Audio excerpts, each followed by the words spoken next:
닭띠는 12띠 중 10번째 띠로 유년생을 가리킨다. 오행으로는 유금, 음양으로는 음에 해당한다. 행운이 오는 것은 결코 우연이 아니다. 하늘과 땅, 사람의 기운이 천지인 합일되었을 때 그 힘이 크게 발휘하여 우리에게 큰 행운을 가져다 주는 것이다. 로또 당첨 역시 마찬가지이다. 로또 1등 당첨에 행운이 오는 것은 결코 우연이 아니다. 자연의 이치를 깨달은 사람만이 로또 1등의 행운을 거머쥘 수 있는 것이다. 지금부터 닭띠에게 로또 당첨의 행운을 가져다 주는 천지인 합일의 놀라운 비방법에 대해 알아보자. 비법에는 어렵고 복잡한 것이 더 많지만 비록 쉽고 간단한 것이라도 효험이 없는 것이 아니다. 항상 정도는 기본에 있는 것이며 더욱 중요한 것은 실천에 있다는 것을 명심해야 한다. 이것을 꾸준히 실천한다면 닭띠에게 로또 당첨의 행운은 반드시 찾아올 것이다. 로또 당첨의 행운은 횡재수를 의미한다. 이때 횡재수에서 돈은 편재라고 부른다. 편재는 한자로 치우칠 편, 재물재를 사용하여 한쪽으로 치우친 재물을 뜻한다. 편재는 사주에서 일확천금의 돈으로 해석된다. 이 편재운이 들어온다는 것은 사주에서 일간이 오행을 상극하는 힘이 강할 경우를 말한다. 일확천금의 돈을 거머쥐는 편재운을 받기 위해서는 우선 오행의 상생과 상극에 대해 이해할 필요가 있다. 여기서 오행이란 목화토금수의 5가지 요소가 음양의 원리에 따라 운행함으로써 만물이 생성하고 소멸하게 되는 것을 말한다. 오행의 이 5가지 요소는 서로 상생과 상극이라는 2가지 상호작용을 통해 서로 영향을 주고받으며 순환한다. 오행의 상생과 상극을 자세히 풀어보면 다음과 같다. 상생은 한 요소가 다른 요소를 도와주고 성장시키는 관계이다. 나무는 불 속에서 활을 타오르며 불을 살려준다. 목이 활을 생하게 하니 목생화이다. 불은 무엇이든지 재가 될 때까지 태워 흙으로 돌아가게 한다. 화가 토를 생하니 화생토이다. 흙은 억겁의 시간을 견디며 흙 속에서 바위나 금속이 생겨나게 한다. 토가 금을 생하니 토생금이다. 바위는 스며드는 물을 품어 정화시키고 다시 바위 틈으로 맑은 샘물이 솟아오르게 한다. 금이 수를 생하니 금생수이다. 물은 나무를 살리고 성장시킨다. 수가 목을 생하니 수생목이다. 상극은 한 요소가 다른 요소를 이기고 억압하는 관계이다. 나무는 흙에 뿌리를 내려 흙을 가르고 파헤친다. 목이 토를 극하니 목극토이다. 흙은 흘러가는 물을 막아 억압한다. 토가 수를 극하니 토극수이다. 물은 타오르는 불을 이겨 꺼지게 한다. 수가 화를 극하니 수극화이다. 불은 금속을 녹여 제압한다. 화가 금을 극하니 화극금이다. 금속은 나무를 찍어 쓰러뜨린다. 금은 목을 극하니 금극목이다. 이렇게 사주에서 일간이 오행을 극하는 경우 편재운이 들어오고 일확천금의 행운이 들어오는 것이다. 로또 복권의 당첨금은 숨겨져 있는 재물을 의미한다. 거액의 돈이 사람들의 눈을 피해 땅속 깊은 곳에 꽁꽁 숨겨져 있는 것이다. 그렇기에 로또 복권 당첨금은 흙의 기운을 가졌으며 오행으로는 토에 해당한다.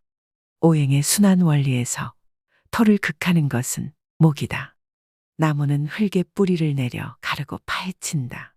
목 기운을 이용할 줄 아는 사람만이 흙을 파헤쳐 땅속 깊은 곳에 숨겨진 재물을 찾아 꺼내고 자신의 것으로 만들 수 있는 것이다.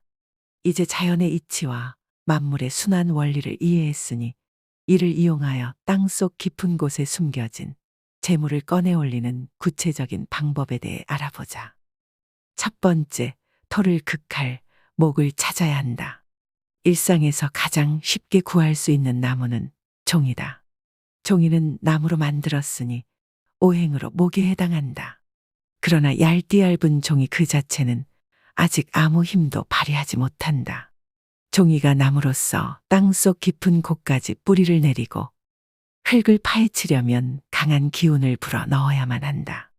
먼저 자신이 태어난 해에 천간이 상징하는 색의 종이를 준비한다. 이는 하늘의 기운을 받기 위해 그러하다. 하늘에 존재하는 길을 갑을병정, 무기경신, 임계라 하여 10가지가 있다. 개유년은 60갑자로 헤아리면 10번째 해이다. 천간이 개이고 지지가 유인해로 흑색을 상징한다.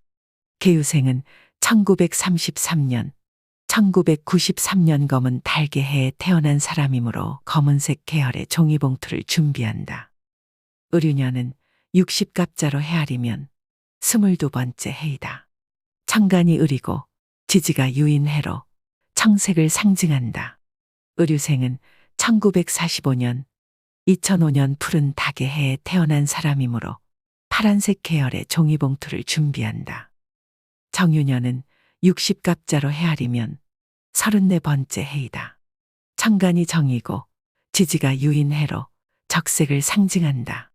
정유생은 1957년, 2017년 붉은 달개 해에 태어난 사람이므로 빨간색 계열의 종이봉투를 준비한다. 기우년은 60갑자로 헤아리면 46번째 해이다. 천간이 기이고 지지가 유인해로 황색을 상징한다.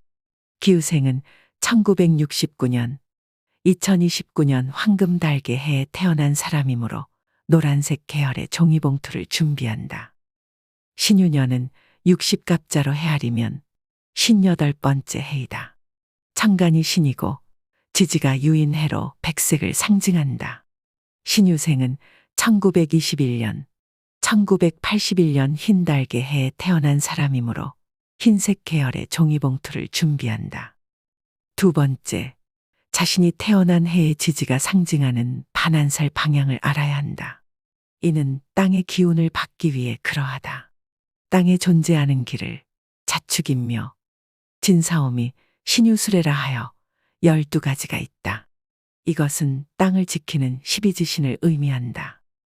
닭띠의 지지인 유의 반한살 기운이 머무는 자리는 서쪽과 서북쪽 사이의 서북서 방향이다. 시계 방향의 10시 방향으로 이해하면 될 것이다. 집 중앙에서 나침반을 들고 방위를 측정하면 된다. 나침반이 없을 경우 핸드폰 나침반 어플을 이용해도 좋다. 반한살은 한자로 움켜잡을 반, 말 한 장 안을 쓰며 말 한 장을 움켜잡은 대로 말이 잘 따라가게 되니 내가 바라는 대로 말을 잘 듣는다는 의미가 있고, 이는 재물이 들어오면 내가 바라는 대로 움켜잡는다는 뜻이다. 이처럼 반한살 방향은 돈, 재물과 관련이 깊은 방향이 된다. 반한살은 인생의 여정에서 어려움과 고비를 극복하고 마침내 안락한 위치에 도달하여 자신의 삶을 돌아본다는 의미도 내포하고 있다. 따라서 반한살은 역경 후에 찾아오는 풍요와 행복을 보장해주는 방향이라 생각하면 된다. 이처럼 반한살은 재물을 부르는 방향인 것이다. 세 번째, 하늘의 기운과 일치하는 종이봉투에 로또 용지를 넣은 다음 이것을 땅의 기운과 일치하는 반한살 방향에 보관하도록 한다. 이때 로또 용지는 절대로 구기거나 접지 말고 반듯하게 펴서 종이봉투에 넣어야 한다. 이렇게 해야 목 기운이 강하게 파고들어 흙 속의 재물을 꺼내올 수 있는 것이다. 이제 이 봉투를 행운봉투라고 부르자. 이제 행운봉투는 재물을 꺼내 올릴 준비가 되었다. 집에 반한살 방향에 나무로 된 서랍장이 있다면 그 속에 행운봉투를 넣어두자. 만약 나무 서랍장이 없다면 종이 상자를 두고 그 속에 넣어두어도 좋다.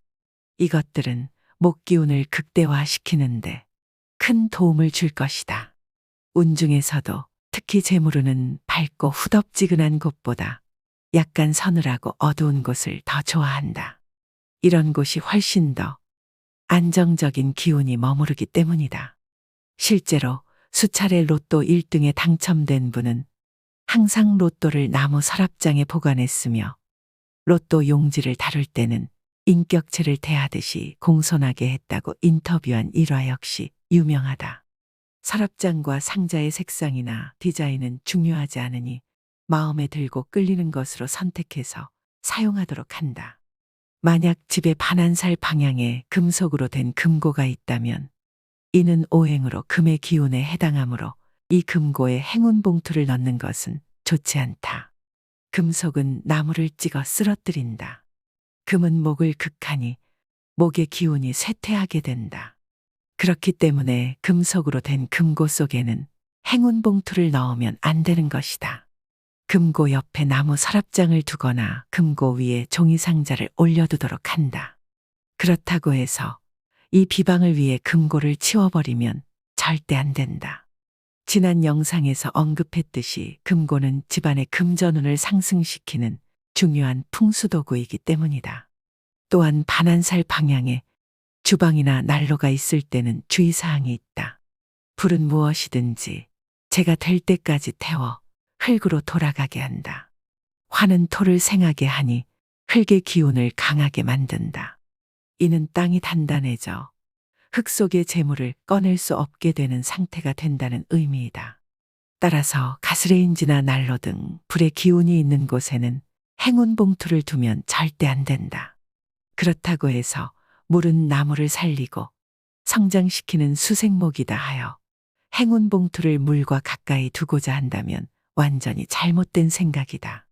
물을 너무 많이 주면 오히려 나무 뿌리가 썩어버리기 때문이다. 무엇이든 적당할 때 그 기운이 발휘되는 것이다. 따라서 싱크대나 세면대와 같이 물을 직접적으로 사용하는 곳에도 행운 봉투를 절대 두면 안 되는 것이다. 네 번째, 하늘의 기운과 땅의 기운을 일치시켰으니 이제 사람의 기운을 더해 천지인 합의를 만들 차례이다. 사람의 기운을 더하는 것은 간절한 염원과 감사의 마음이다. 이루고 싶은 간절한 마음이 있다면 그 간절함의 크기만큼 큰 염원이 만들어질 것이다. 그러나 그 염원이 아무리 크다 한들 마음속에만 두고 아무것도 하지 않으면 절대 이루어지지 않는다. 옛말에 우는 아이 떡 하나 더 준다는 말이 있다. 이는 간절히 원하거나 적극적으로 요구하는 사람에게 무엇인가를 더 주기 마련이라는 의미이다. 꼭 필요한데 말도 못하고 주겠거니 하고 기다리기만 하면 상대방은 절대 알지 못한다. 상대방도 필요 없겠거니 하고 결국 아무것도 주지 않게 되는 것이다. 똑같은 아이지만 우는 아이에게 더 손길이 가고 더 마음이 가는 법이다. 얌전하게 있는 아이는 억울하겠지만 그것이 세상의 이치인 것이다. 하늘이 알고 땅이 알 때까지 적극적으로 요구하자. 내 속에 있는 간절함이 얼마나 큰지 보여줄 차례이다. 먼저 행운 봉투 겉면에 당첨금이 생기면 꼭 하고 싶은 일, 베풀고 싶은 일, 갚고 싶은 일 등을 구체적으로 적자. 그리고 반드시 이루어진다고 확신해야 한다. 반신반의하는 마음이 아니라 결정적인 믿음이 있어야 한다. 자꾸 물러서는 마음이 든다면 이는 처음부터 잘못된 것이다. 온몸과 온 마음을 다해 진심으로 간절히 원해야 한다. 억지로 지어내는 마음이 아니라 마치 목마른 사람이 물을 찾듯이 진심에서 우러나는 간절한 마음으로 전심전력으로 매달려야 한다. 지난 삶을 버리고 새롭게 거듭나겠다고 굳게 맹세하며 간절하게 기도해보자. 기도는 가능한 한 매일 같은 장소, 같은 시간, 같은 방법으로 하는 것이 좋다. 작은 물방울이 단단한 바위에 구멍을 내듯이 간절한 마음으로 정성스럽게 계속 기도한다면 이루고자 하는 것은 반드시 이루어질 것이다.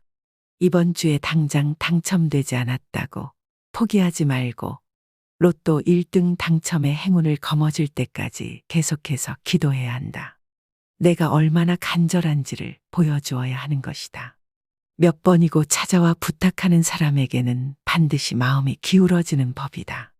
또한 불평하는 사람에게는 항상 불평할 일이 생기고 감사하는 마음이 넘치는 사람일수록 감사할 일이 자꾸 생긴다. 작은 덕이나 큰 덕이 생길 때마다 감사함을 절대 잊어서는 안 된다. 나를 도와준 그 사람에게, 그 환경에, 그 자연에 잘 이겨낸 나 자신에게 항상 감사할 줄 알아야 한다.